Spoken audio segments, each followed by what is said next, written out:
नमस्कार. तर soybean तेजीमंदी report आपण या ठिकाणी जाणून घेणार आहोत. आंतरराष्ट्रीय बाजारपेठेमध्ये जे आहे सोयाबीन बाजारात असलेला दबाव, त्याचप्रमाणे जर बघितलं तर जे आहे सोयाबीनचे उत्पादन यावर्षी जे म्हणावं तसे झालेले नाही.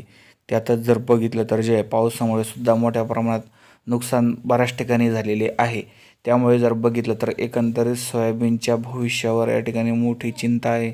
कारण मागच्या वर्षी जे आहे बघितलं तर सोयाबीनचे बाजारभाव 5,000च्या रेंजमध्ये होते.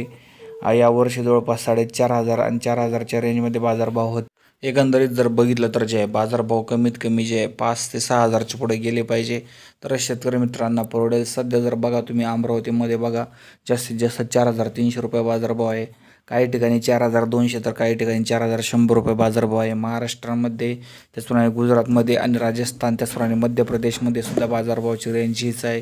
बाजारभाव जे आपल्याला या ठिकाणी 4,000 ते 4,200च्याच रेंजमध्ये पाहायला मिळत आहे. बाजारभाव कमीत कमी 6,000 रुपये झालेच पाहिजे.